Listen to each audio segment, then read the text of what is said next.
नमस्कार दोस्तों, स्वागत है आप सभी का आज की इस क्लास के अंदर। और आज का अपना क्लास का चर्चा का मेन पॉइंट है वो है राजस्थान की हालिया 2026 के अंदर जो जो नवीनतम नीतियां जारी की गई है, उन नीतियों की डेट कब जारी की गई प्लस उन नीतियों का प्रावधान।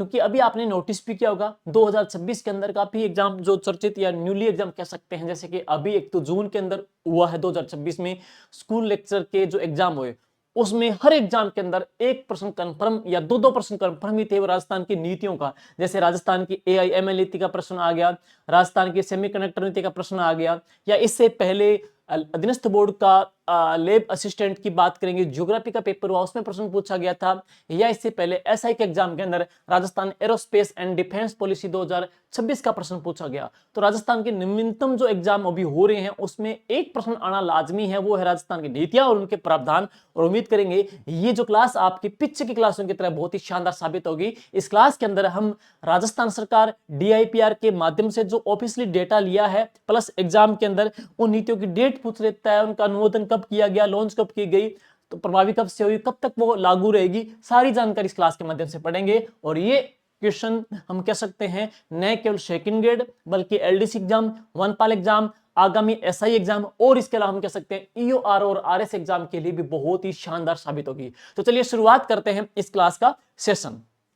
सबसे पहले राजस्थान की दोस्तों पहली हमारी जो पॉलिसी है ना, राजस्थान की पहली अपनी पॉलिसी ले रहे हैं वो है राजस्थान सेमीकंडक्टर नीति, राजस्थान सेमीकंडक्टर पॉलिसी 2026। बात करेंगे सेमीकंडक्टर पॉलिसी है क्या। दोस्तों उद्देश्य क्या है, सेमीकंडक्टर के सेंसर क्षेत्र में एंकर निवेश को आकर्षित करना, विश्व स्तरीय पारकों का जो औद्योगिक जो पारक है उनका विकास करना और फेबलेस डिजाइन को तैयार करना, पारिस्थितिक तंत्र को और अधिक सशक्त और मजबूत बनाना, ये इसका उद्देश्य है। और बात करते हैं सबसे पहले इस नीति को मंजूरी दोस्तों मिली थी 21 जनवरी 2026 को, लेकिन यह जारी कब हुई थी 18 मार्च 2026। दोनों अलग अलग डेट है, तो अगर जारी की डेट पूछा जाएगा तो 18 मार्च 2026 को, मंजूरी कब मिली है 21 जनवरी 2026 को। इसका उद्देश्य हमने पढ़ लिया। अब राजस्थान में जोधपुर पाली मारवाड़ जो औद्योगिक क्षेत्र बना हुआ है, जोधपुर पाली मारवाड़ जो औद्योगिक क्षेत्र है, इसके अलावा राजस्थान के अंदर जोधपुर में जो कांकाणी क्षेत्र है जो कि औद्योगिक क्षेत्र जहां पे सोलर पार्कों का निर्माण होगा कांकाणी जोधपुर के अंदर, एवं अन्य जो क्लस्टर है उसमें प्राथमिक सेमी कॉरिडोर के रूप में विकसित किए जाएंगे। तो राजस्थान में प्राथमिक सेमी कॉरिडोर जो विकसित होंगे ना वो कहां पे, कांकाणी जोधपुर के अंदर, जोधपुर पाली मारवाड़ औद्योगिक क्षेत्र के अंदर, जहां पे सेमी कंडक्टर कॉरिडोर डेवलप किए जाएंगे। और प्रश्न आ जाए कि राजस्थान सेमीकंडक्टर जो पॉलिसी है इसका नोडल एजेंसी कौन सी है, तो इसकी नोडल जो एजेंसी है वो है उद्योग एवं वाणिज्य विभाग, इसकी नोडल एजेंसी बनाई गई है। नेक्स्ट आगे चलते हैं, इस नीति के प्रावधान। बस आजकल एग्जाम के अंदर नीति के 4 ऑप्शन देख करके उसके प्रावधान आते हैं और डेट कब जारी की गई तो वो पूछ लेते हैं। प्रावधान देखिएगा, भारत सरकार के द्वारा दी जाने वाली जो पूंजी सब्सिडी है वो उसके 60% के बराबर एक्स्ट्रा जो राशि है वो राज्य सरकार भी देगी। यानी कि इस नीति के तहत भारत सरकार जो सब्सिडी प्रदान करती है या अनुदान प्रदान करती है वो कितना, 60% का, उसके सेम इक्वल ही स्टेट गवर्नमेंट भी क्या है, पूंजी का अनुदान यानी कि सब्सिडी प्रदान करेगी। नेक्स्ट जो टर्म लोन है, जो टर्म लोन है यानी कि जो निश्चित समय अवधि के लिए जो कर्ज लिया जाता है, जो निश्चित समय अवधि में चुकाया जाता है, उस लोन के ऊपर 5% की सब्सिडी प्रदान की जाएगी। और जो लाइट का, विद्युत का जो सरकारी टैक्स का जो खर्चा होता है, जो राजकीय खर्च आता है, टैक्स का खर्च आता है, उस खर्च के अंदर 100% की छूट मिलेगी। लेकिन कितने सालों तक, 7 सालों तक विद्युत का जो शुल्क है उसमें 100% की छूट दी जाएगी। हरियाली जो परियोजना है, हरित डेवलपमेंट को, हरित पारिस्थितिकी तंत्र को सशक्त या मजबूत करने के लिए, उसका नवाचार या उसका क्षेत्र को बढ़ाने के लिए, पर्यावरण के क्षेत्र को मजबूत करने के लिए लागत का 50% है वो पुनर्भरण होगा। पुनर्भरण का मतलब क्या होता है, यानी कि पुनः रिचार्ज करना। यानी कि मान लो जैसे कि मान लो बैटरी खत्म होगी, इसको पुनः चार्ज करते हैं, वो रिचार्ज हो गया। पानी का जो तालाब है अगर पानी सूख गया तो उसको पानी वापस डालते हो, क्या रिचार्ज होता है। तो इसको क्या पुनर्भरते हैं, वापस इसको रिचार्ज करते हैं। तो हरित जो परियोजना है उसका डेवलपमेंट करने के लिए हमारे इसमें जितना जो पैसा लगा है, मान लो 1 लाख रुपए लगा है, तो 1 लाख रुपए लगा है तो उसका 50,000 रुपए का राशि है ना वो उसको क्या पुनर्भरण यानी कि उसका चुकता हो जाएगी, उसको वापस चुकता हो जाएगी। नेक्स्ट अब सबसे काम की बात यह है कि राजस्थान का पहला semiconductor, very very important question है, आने लायक है, राजस्थान का पहला सेमीकंडक्टर क्लस्टर मुख्यमंत्री जी ने कहां पे उद्घाटित किया है, कहां पे शुरुआत की है? राजस्थान के अंदर राजस्थान का पहला सेमीकंडक्टर जो क्लस्टर है जिसका उद्घाटन राजस्थान के माननीय मुख्यमंत्री जी के द्वारा किया गया, वो कहां पे है? भिवाड़ी के अंदर। तो राजस्थान का पहला सेमीकंडक्टर क्लस्टर कहां स्थापित हुआ है? भिवाड़ी के अंदर, जहां पे अलसिना इलेक्ट्रॉनिक्स कॉम्प्लेक्स के अंदर स्थापित किया गया है। नेक्स्ट 2 नंबर हमारी जो पॉलिसी है वो है राजस्थान औद्योगिक पार्क प्रोत्साहन नीति। दिख रहा है कि राजस्थान के जो इंडस्ट्रियल पार्क है उनको प्रोत्साहन देना और उनको विकास करना, और जो नीति है वो 2026 की है। दोस्तों इस नीति का जो अनुमोदन हुआ था वो हुआ था 25 फरवरी 2026 को, और ये नीति लागू कब हुई? 18 मार्च 2026 को। इस नीति का मेन उद्देश्य क्या है? इसका उद्देश्य है औद्योगिक पार्क को विकसित करने के लिए निर्माण तो 4 मॉडल विकसित होंगे। तो इस नीति के तहत 4 मॉडल विकसित किए जाएंगे। मॉडल जो ए है ना, यहाँ पे क्या पूर्णतः रिक्को के द्वारा उपलब्ध कराई गई भूमि है, तो ऐसी भूमि जो पूर्णतः रिक्को उपलब्ध कराती है वो मॉडल ए के अंदर आएगी, जिस भूमि को पूर्णतः रिक्को ही देगी। नेक्स्ट मॉडल जो बी, इसका 80% डेवलपर यानी कि जो विकास करता है, जो उसके अंदर फंडिंग करता है, निवेश करता है, 80% तो उसका है, और 20% उसमें क्या है? रिको की भागीदारी यानी कि पार्टनरशिप रहती है। मॉडल सी में क्या है? PPP, public private partnership, PPP model के ऊपर, यानी कि इसमें क्या है? गवर्नमेंट की भी होगी और प्राइवेट सेक्टर के भी, दोनों की भागीदारी होती है। इन दोनों को मॉडल सी के अंदर लिया गया है, तो ए बी सी के अंदर है। और नेक्स्ट बात करेंगे इसकी कंडीशन क्या है, तो औद्योगिक पार्क के लिए कम से कम जो व्यक्ति उद्योग का पार्क बनाता है, उद्योग का पार्क स्थापित करता है, उसका विकास करता है, तो कंडीशन क्या है? उसके लिए कम से कम 50 एकड़ क्षेत्रफल, कंडीशन ये है एक तो 50 एकड़ का क्षेत्रफल हो और कम से कम न्यूनतम 10 औद्योगिक इकाइयों की स्थापना भी अनिवार्य है। तो कंडीशन 2 है इसकी, एक तो यूं पढ़ेंगे, एक तो औद्योगिक पार्क हेतु कम से कम 50 एकड़ का क्षेत्रफल हो प्लस कम से कम 10 औद्योगिक इकाइयों की स्थापना भी की जानी मस्ट नेसेसरी है। ये 2 इसकी शर्तें रहेगी। नेक्स्ट है पूंजी अनुदान किस प्रकार से रहेगा? देखो पहले जो 10 पार्क डेवलपर है, यानी कि पहले जो 10 व्यक्ति जो पार्क डेवलपर है उनको 20% का अनुदान मिलेगा। पहले आओ पहले पाओ के आधार पे पहले 10 पार्क डेवलपर है उनको 20% का अनुदान दिया जाएगा। और नेक्स्ट है 100 एकड़ के पार्क के लिए 20 करोड़ की राशि है, 100 से लेकर 250 एकड़ के लिए 30 करोड़ की राशि है, और 250 से अधिक एकड़ के लिए 40 करोड़ की राशि का पूंजी का अनुदान है। तो इस प्रकार से पूछ सकते हैं 100 एकड़ के लिए प्रावधान पूंजी का 20 करोड़, 100 से 250 30 करोड़, 250 से अधिक के लिए 40 करोड़ की पूंजी का अनुदान इसमें प्रावधान है। नेक्स्ट औद्योगिक पार्क का लक्ष्य निर्माण। देखो जो औद्योगिक पार्क, मान लो किसी व्यक्ति का उद्योग पार्क यहाँ पे है, औद्योगिक पार्क व्यक्ति के यहाँ पे है, तो यहां तक आने के लिए, औद्योगिक पार्क तक आने के लिए जो सड़क बनाई जाती है, औद्योगिक पार्क तक आने के लिए जो सड़क बनेगी, तो उस सड़क में जो फंडिंग या वित्त पोषण रहेगा 60-40 का, किसका? यानी कि 60% सड़क निर्माण, वहां तक सड़क स्थापित करने के लिए राज्य सरकार उसमें व्यय करती है, 40% जो डेवलपर है वो उसमें व्यय करता है। नेक्स्ट इसकी नोडल एजेंसी कौन सी है? रिक्को, राजस्थान औद्योगिक विकास एवं विनियोजन निगम इसकी औद्योगिक संस्था है, सॉरी इसकी नोडल एजेंसी है। और इसी नीति के तहत एनवायरमेंट के लिए, पर्यावरण को सशक्त मजबूत करने के लिए, हरित विकास के लिए 12.5 करोड़ रुपए प्रति पार्क इसमें व्यय का प्रावधान है। और इसमें पढ़ेंगे नेक्स्ट राज्य व्ययकर्ता स्वयं। तो अब चलते हैं, इसके अलावा ये छोड़ देते हैं यहाँ पे, अब चलते हैं नेक्स्ट अगली जो योजना थर्ड है कौन सी? Rajasthan aerospace and defence policy. ये क्वेश्चन पूछा गया है एसआई एग्जाम 2026 के अंदर, यानी कि राजस्थान के अंतरिक्ष रक्षा प्रौद्योगिकी को मजबूत करने के लिए Rajasthan aerospace and defence policy 2026 का अनुमोदन या लॉन्च किया गया था। और इस नीति को मंजूरी मिली थी 21 जनवरी 2026 को, लेकिन लॉन्च कब की गई है? 18 मार्च 2026 को लॉन्च हुई है, 18 मार्च 2026 को। कई बार क्या नीति देख करके उसकी अवधि पूछ रहे हैं, तो ये कब तक प्रभावी रहेगी? यह रहेगी 31 मार्च 2029 तक इसकी अवधि है।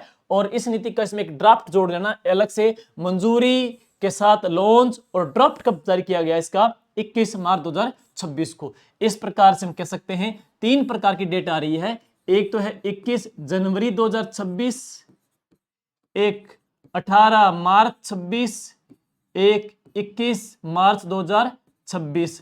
यानी कि ड्राफ्ट कब जारी हुआ 21 मार्च को, और ये योजना जारी कब की गई तो 18 मार्च को। लेकिन इस नीति की जो मंजूरी मिली है, इसका अनुमोदन कह सकते हैं 21 जनवरी को है। तो अनुमोदन 21 जनवरी को हुआ, लॉन्च 18 मार्च को हुई और ड्राफ्ट जारी हुआ 21 मार्च 26 आ जाएगा। और अवधि कब तक की है 31 मार्च 2029 तक है। तो इसकी अवधि जो पढ़ेंगे वह कब तक की है 31 मार्च 2029 तक यह प्रभावी है। और इस नीति के प्रावधान क्या क्या है, दो कैटेगरी है, एक तो है विनिर्माण मैन्युफैक्चरिंग, एक है सेवाएं, और उसमें लार्ज कैटेगरी है, मेगा कैटेगरी और अल्ट्रा मेगा है। उनमें जो निवेश करने की जो अवधि या सीमा दे रखी वो कितनी है, यानी कि विनिर्माण के अंदर जो लार्ज है कैटेगरी है उसमें 50 से लेकर 300 करोड़ रुपए तक का निवेश है, और मेगा योजना में कितना है 300 से लेकर 1000 करोड़ रुपए तक का निवेश होगा, और जो अल्ट्रा मेगा उसमें 1000 करोड़ से अधिक का निवेश होता है। जबकि जो सेवा क्षेत्र है उसके अंदर पड़ेंगे लार्ज कैटेगरी में 25 से लेकर 100 करोड़ रुपए का निवेश है, जबकि मेगा के अंदर 100 से लेकर 250 करोड़ रुपए तक का निवेश है, लेकिन अल्ट्रा मेगा में 250 करोड़ से अधिक रुपए का निवेश है। और वित्तीय प्रोत्साहन और पूंजी अनुदान कितना है, देखो इकाइयों को 7 सालों तक, जो भी इकाई यहां पे कारखाना स्थापित होता है तो 7 साल तक 75% राज्य का जो टैक्स होता है उसकी प्रतिपूर्ति होती है, यानी कि जो टैक्स लगता है उसकी भरपाई हो जाती है। जो व्यक्ति जितना पैसा लगाता है ना, मान लो किसी की एक लाख रुपए लगता है, तो आगामी 7 सालों तक 75% जो राज्य का जो टैक्स होता है, स्टेट गवर्नमेंट का जो टैक्स होता है उसकी भरपाई हो जाती है 7 सालों के बीच में। नेक्स्ट, पूंजी का अनुदान किस प्रकार से है, विनिर्माण जो इकाई है उनको 20% से लेकर 28% तक का अनुदान है, जबकि सेवा क्षेत्र की इकाई है उनको 14 से लेकर के 20% का अनुदान है। और ये अनुदान कितने सालों में उनको वितरित किया जाएगा, 10 सालों में उनको वितरित किया जाएगा। नेक्स्ट चलते हैं, 7 सालों तक 100%, यानी कि जो प्लांट या कारखाना इकाई लगती है तो उस कारखाने के अंदर आगामी 100 सालों तक जितना जो विद्युत का जो टैक्स है गवर्नमेंट का उसमें छूट मिल जाती है 100 के 100%। यानी कि जो कारखाना व्यक्ति स्थापित करता है उस कारखाने के लिए लेन देन के जरूरी जो कागजात होते हैं, डॉक्यूमेंट होते हैं, फाइल जो चार्ज होता है उसका, स्टाम्प शुल्क की जो ड्यूटी का उसमें 75% में छूट मिलती है।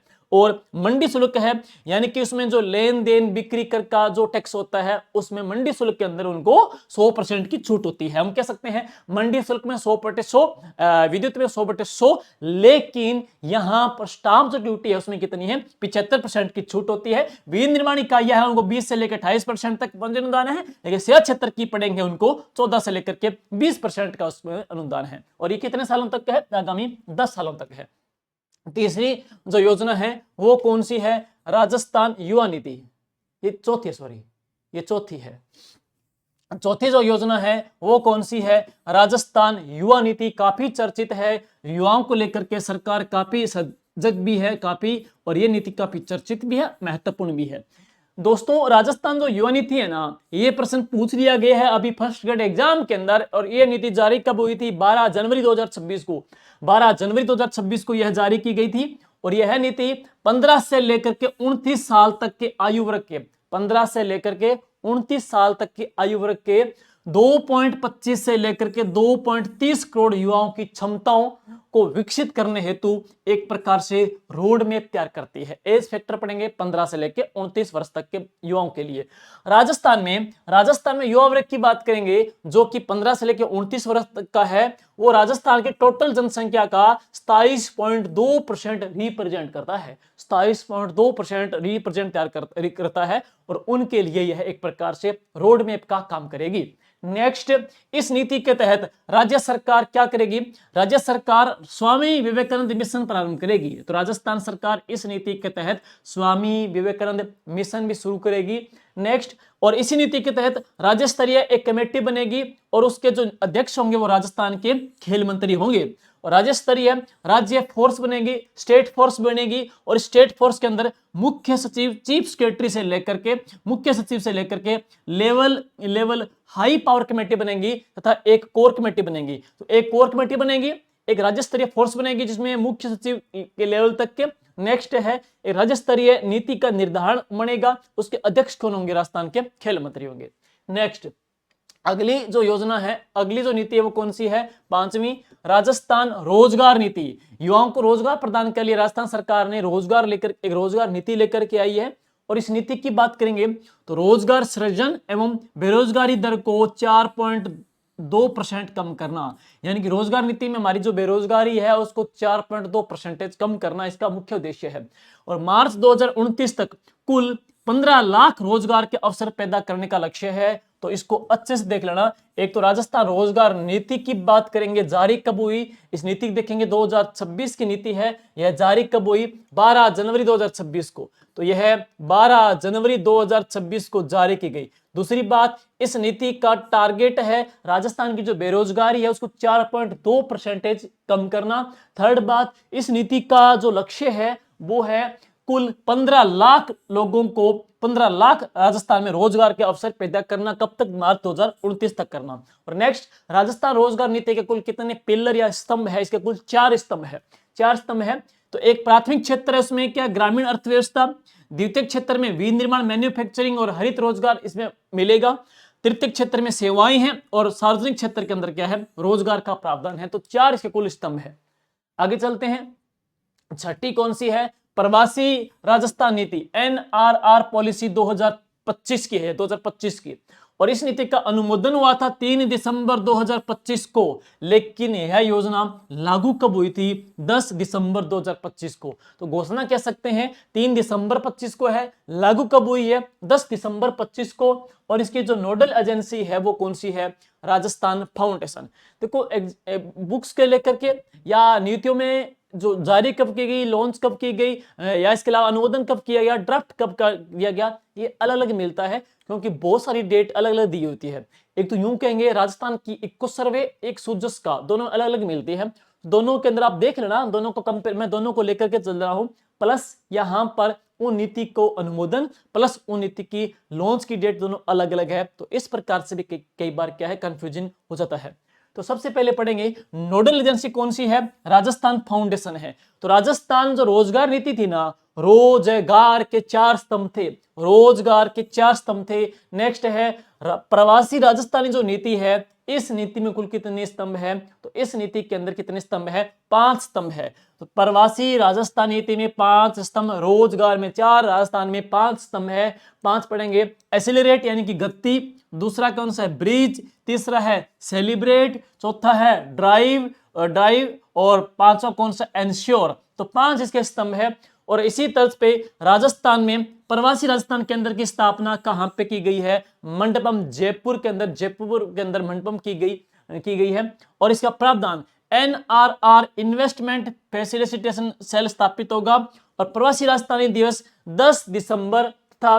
प्रवासी राजस्थानी सम्मान अवार्ड का भी आयोजन इसमें किया जाएगा और प्रवासी राजस्थानी कार्ड भी इस नीति के तहत जारी किए जाएंगे। नेक्स्ट है 7वीं, अभी एग्जाम हुआ था 2 जून को पेपर हुआ था स्कूल लेक्चरर का, उसमें प्रश्न पूछा गया था, ये क्वेश्चन सेम, उसमें डेट पूछी गई थी। नीति दोस्तों कौन सी है, राजस्थान कृत्रिम बुद्धिमत्ता और मशीन लर्निंग AI&ML पॉलिसी 2026 की। इसका उद्देश्य क्या है, डिजिटल इंडिया के तहत राजस्थान को IT सेक्टर का एक बहुत बड़ा हब बनाना। और इसकी शुरुआत कब हुई थी, 6 जनवरी 2026 को। राजस्थान AI/ML पॉलिसी, इसका उद्देश्य क्या है, AI/ML से तेज, पारदर्शी, नागरिक केंद्रित सेवाएं, ई गवर्नेंस को मजबूत करना, प्रशासनिक दक्षता, नवाचार आधारित आर्थिक विकास, पारदर्शी, जवाबदेही, जीरो टॉलरेंस हम कह सकते हैं। इसके अलावा ट्रांसपेरेंट, निष्पक्ष और गोपनीयता की सुरक्षा और AI प्रणालियों के ऊपर जोर देना, नैतिक, पारदर्शी और सुरक्षित AI सिस्टम के मुख्य इसके महत्वपूर्ण दृष्टिकोण या नवाचार या मिशन या गोल है। नेक्स्ट AI सिद्धांत यानी कि पारदर्शी, जवाबदेही, निष्पक्ष, गोपनीय, सुरक्षित, BIS कम प्लस एक्सप्लाइंड AI का। और नेक्स्ट प्रावधान पढ़ेंगे, AI निर्णय, ऑडिटिंग, ट्रैकिंग, AI साइबर अपराध, रिपोर्टिंग, समाधान, हर विभाग AI नोडल ऑफिसर बनेगा। नेक्स्ट संस्थागत विकास की बात करेंगे तो संस्थागत विकास के तहत राजस्थान में AI सेंटर ऑफ एक्सीलेंस की स्थापना होगी, रिसर्च को बढ़ावा दिया जाएगा, इनोवेशन को बढ़ावा दिया जाएगा और स्किल डेवलपमेंट के ऊपर भी काम किया जाएगा। तो ये महत्वपूर्ण इसके गोल है, एजुकेशन में पढ़ेंगे और उसके उद्योग समर्थन के अंदर MSME या आई स्टार्टअप रिसर्च को बढ़ावा दिया जाएगा। तो ये राजस्थान AI/ML पॉलिसी 6 जनवरी 2026 को है और इसका उद्देश्य है डिजिटल इंडिया के तहत राजस्थान को एक IT सेक्टर में बहुत बड़ा हब बनाना। नेक्स्ट देखते हैं 8वीं, राजस्थान फिल्म पर्यटन प्रोत्साहन नीति, राजस्थान फिल्म पर्यटन प्रोत्साहन नीति, यानी कि इस नीति की जो डेट देखेंगे जारी करने की वो है 24 दिसंबर 2025 को। और इस नीति को जारी माननीय मुख्यमंत्री जी के द्वारा कहां से किया गया, मंडावा झुंझुनू से इस नीति को जारी किया गया था मुख्यमंत्री जी के द्वारा। नेक्स्ट, राजस्थान के अंदर इस नीति में क्या है, फिल्म जो निर्माताओं को राजस्थान में जो शूटिंग होती है तो शूटिंग पर जितना जो लागत हुआ है, जितना जो व्यय हुआ है उसका 80% तक का उनको क्या है, सब्सिडी देना, उनको अनुदान देना। और इसकी सीमा क्या रहेगी, देखो कैटेगरी अलग अलग है, कैटेगरी अधिकतम सब्सिडी और न्यूनतम व्यय की शर्त, यानी कि जो पिक्चर फिल्म है उसकी अधिकतम सब्सिडी कितनी है, 3 करोड़ रुपए तक की, लेकिन न्यूनतम व्यय की कंडीशन कितनी है, 2 करोड़ की। इसी प्रकार से जो वेब सीरीज है उसकी अधिकतम सब्सिडी कितनी है, 2 करोड़ की, लेकिन न्यूनतम व्यय की शर्त कितनी है, 1 करोड़ की। नेक्स्ट, डॉक्यूमेंट्री वो 2 करोड़ की है, अधिकतम सब्सिडी और न्यूनतम व्यय कितना है, 1 करोड़। इसी प्रकार से टीवी सीरियल, यानी कि टीवी सीरियल पढ़ेंगे तो अधिकतम सब्सिडी कितनी है, 1.5 करोड़ की है, लेकिन न्यूनतम व्यय कितना है, 1 करोड़ का। नेक्स्ट, राजस्थानी भाषा का प्रश्न आ सकता है बढ़ावा देने के लिए, तो राजस्थानी भाषा की जो फिल्म है उसमें अधिकतम सब्सिडी का उल्लेख इसमें नहीं किया गया, लेकिन न्यूनतम जो व्यय की कंडीशन है ना वो कितनी दी हुई है, 1 करोड़ की। और थिएटर में रिलीज होने वाली हिंदी फिल्मों को कम से कम 200 स्क्रीन, राजस्थानी फिल्मों को 25 स्क्रीन एवं अन्य फिल्मों को 100 स्क्रीन पर रिलीज करना अनिवार्य है। वापिस पढ़ेंगे, जो हिंदी फिल्में है ना उनको तो 200 स्क्रीन, जो राजस्थानी फिल्में हैं उनको 25 स्क्रीन एवं अन्य फिल्मों को 100 स्क्रीन के ऊपर रिलीज करना मस्ट नेसेसरी है, कंडीशन है।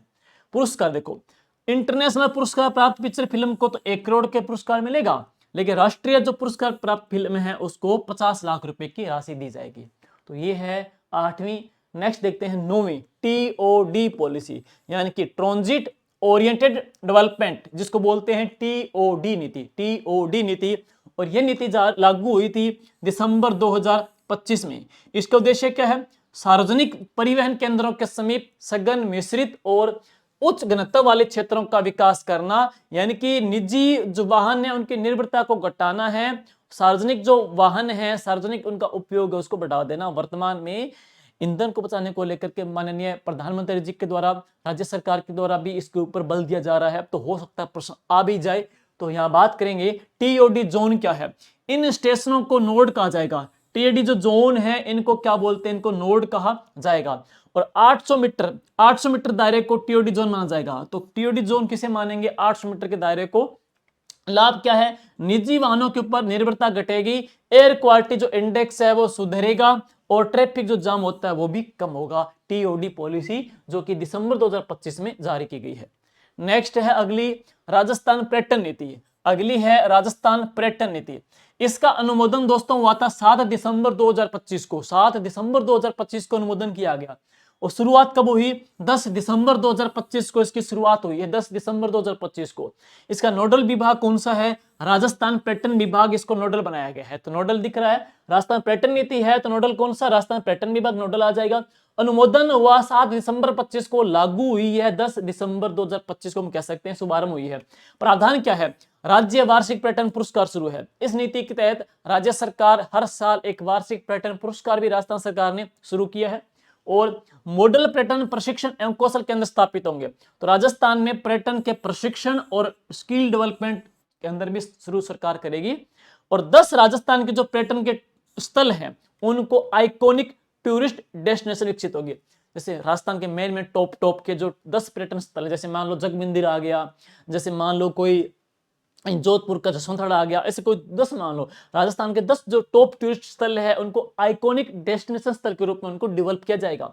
नेक्स्ट, अब एक और चर्चा में देख लेना, राजस्थान में तनोटिया माता जी का मंदिर जैसलमेर और लोंगेवाला जैसलमेर में वार म्यूजियम का शौर्य पर्यटन सर्किट में शामिल किया गया है। तो राजस्थान के शौर्य पर्यटन सर्किट में किस किस को शामिल किया गया है, तो तनोटिया माता मंदिर, लोंगेवाला को, वार म्यूजियम को शौर्य पर्यटन क्षेत्र में शामिल किया जाएगा। इसी प्रकार राजस्थान में पनोरमे बनेंगे, इस नीति के तहत पनोरमे बनेंगे। हड़बोजी का पनोरमा कहां बनेगा, फलोदी के अंदर। और रेवासा धाम का पनोरमा बनेगा कहां पे, सीकर के अंदर। राजस्थान में शिल्प गांव, हालांकि राजस्थान में 4 शिल्प गांव हैं। कौन कौन सा, हवाला गांव उदयपुर, पालगाम जोधपुर, पुष्कर अजमेर, रामसिंहपुर सवाई माधोपुर, 4 हमारे शिल्प गांव हैं। लेकिन इस नीति के तहत 2 शिल्प गांव और बनेंगे, एक तो बनेगा जोधपुर के अंदर, एक बनेगा कहां पे, डूंगरपुर के अंदर। नेक्स्ट, इसी नीति के तहत राजस्थान में म्यूजियम बनेंगे। तो अल्बर्ट हॉल म्यूजियम कहां बनेगा? जयपुर के अंदर। और वार म्यूजियम कहां बनेगा? जैसलमेर में वार म्यूजियम की स्थापना की जाएगी। राजस्थान में शिल्प म्यूजियम की स्थापना होगी। ब्लू पोट्री का म्यूजियम जयपुर के अंदर।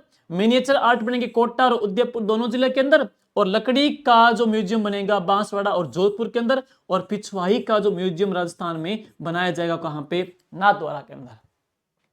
आगे चलते हैं, Rajasthan global capability centre GCC 11। तो राजस्थान ग्लोबल कैपेबिलिटी सेंटर है। वर्तमान की बात करेंगे, इस नीति का उद्देश्य क्या है? इस नीति का उद्देश्य है तीव्र वैश्वीकरण, डिजिटल परिवर्तन, ज्ञान आधारित सेवाओं के बढ़ते महत्व में जीसीसी प्रेरक के रूप में उभरे हैं। और हम पढ़ेंगे आईटी, अनुसंधान, वित्त, मानव संसाधन, जोखिम प्रबंधन, नवाचार, डिजिटल में उच्च मूल्य सेवाएं भी प्रदान करते हैं।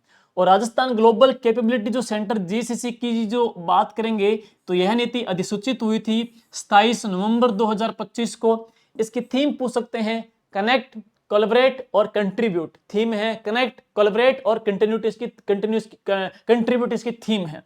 और टारगेट है राजस्थान के अंदर 2030 तक जीसीसी इंडस्ट्री में 110 बिलियन का योगदान देना। नोडल एजेंसी कौन सी है? उद्योग एवं वाणिज्य विभाग इसकी नोडल एजेंसी बनाई गई है। और टारगेट जरूर देख लेना, ये टारगेट है, ये टारगेट जरूर देख लेना। इस नीति का लक्ष्य है 2030 तक राजस्थान में 200 जीसीसी की स्थापना करना। तो यानी कि हम देखेंगे 2030 तक राजस्थान में कितने जीसीसी की स्थापना करनी है? 200 जीसीसी की स्थापना करनी है। और राजस्थान में 3 ऐसे जिले हैं जिनको जीसीसी हब के रूप में विकसित किया जाएगा, जयपुर, जोधपुर, उदयपुर। तो जयपुर, जोधपुर, उदयपुर को जीसीसी हब बनाया जाएगा। और यह नीति प्रभावी रहेगी 31 मार्च 2029 तक। इसका उद्देश्य मैंने बता दिया है, चर्चित है, अच्छे से देख लेना। वर्तमान के अंदर जीसीसी जो पॉलिसी 27 नवंबर 2025 की है। Next, heal in Rajasthan. Heal in Rajasthan यानी कि राजस्थान के मेडिकल टूरिज्म को, राजस्थान के चिकित्सा पर्यटन को बढ़ावा देने के लिए जो नीति लॉन्च की गई है वो कौन सी है? Heal in Rajasthan policy. मंत्रिमंडल के द्वारा इसको मंजूरी दी गई थी 14 जुलाई 2025 को, 14 जुलाई 2025 को। नेक्स्ट है 13 नंबर जो पॉलिसी है वो कौन सी है? Rajasthan logistic policy.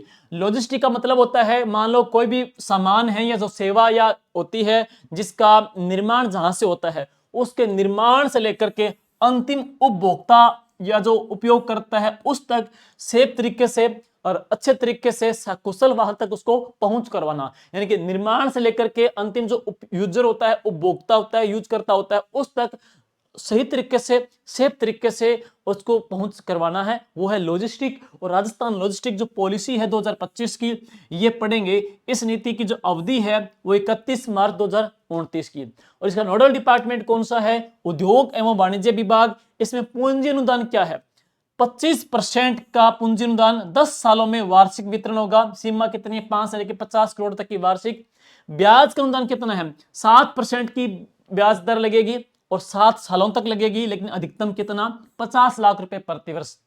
और कौशल विकास के लिए 4,000 रुपए पर माह मिलेंगे 6 महीने तक। तो कौशल विकास के लिए 4,000 पर मंथ मिलेंगे 6 महीने के लिए। और प्रशिक्षण लागत का 50% की प्रतिपूर्ति होती है।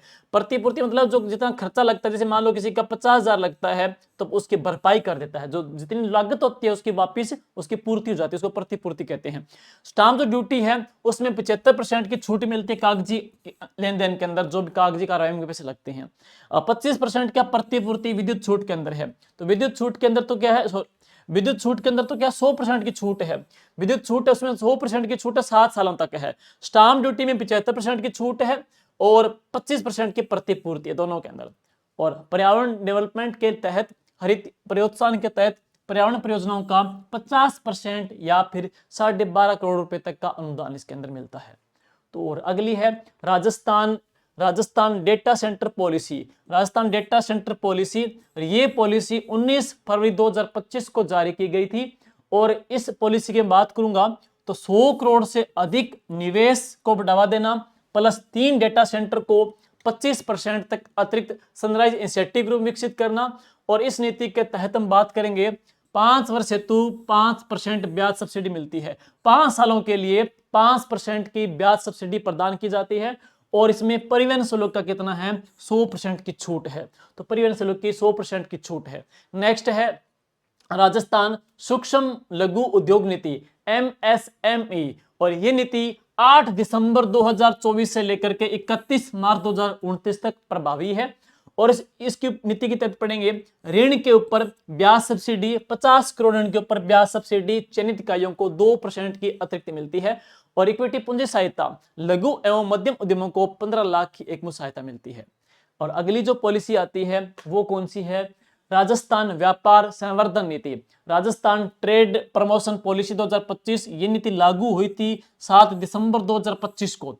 इसमें जो ब्याज अनुदान है, देखो भाई राजस्थान व्यापार संवर्धन नीति में जो ब्याज अनुदान है ना वो है 1 करोड़ रुपए तक तो 6% है और 2 करोड़ रुपए तक की वो 4% का ब्याज अनुदान मिलता है।